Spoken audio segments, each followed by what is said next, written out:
All right, Vanessa, the jobs of 4 Broward School Board members are on the line after a Florida grand jury recommended their removal from office.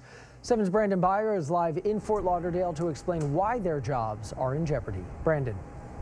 Well, Joe, this grand jury report, 2 years nearly in the making, nothing short of scathing. It is highly critical of the former superintendent. It is highly critical of the school board itself. Several it recommends should be removed.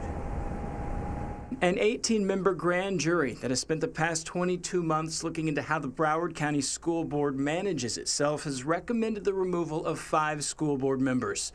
One of the 5, Dr. Roslyn Osgood, is now a state senator and is no longer on the board. The report writes, "We find that board members Patricia Good, Donna Korn, Ann Murray, Roslyn Osgood, and Lori Rich Levinson have engaged in acts of incompetence and neglect of duty. We recommend that the governor remove them from their elected offices as members of the school board of Broward County." The grand jury was formed as a result of the Parkland tragedy. The 5 board members recommended for removal were all supporters of Dr. Robert Runcie, the former superintendent who the same grand jury indicted back in April of last year. He was arrested and charged with perjury. Runcie left the school board shortly after and continues to fight the perjury charges. The grand jury report is sharply critical of his leadership through much of the 122 pages and of the board itself, writing, "We believe the board, through fraud and deceit, has mismanaged the SMART bond program and will continue to mismanage that program if nothing changes."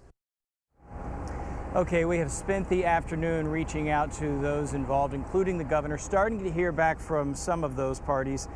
School board member Lori Alhadeff wrote to us, "Those who have been named in the report for wrongdoing must be held accountable." We've also heard so far from Debbie Hickson, another school board member. She tells us, "I'm glad it's finally over and we don't have anything hanging over us." Now, you heard there in the piece the mention of that SMART program, that bond program that voters approved years ago.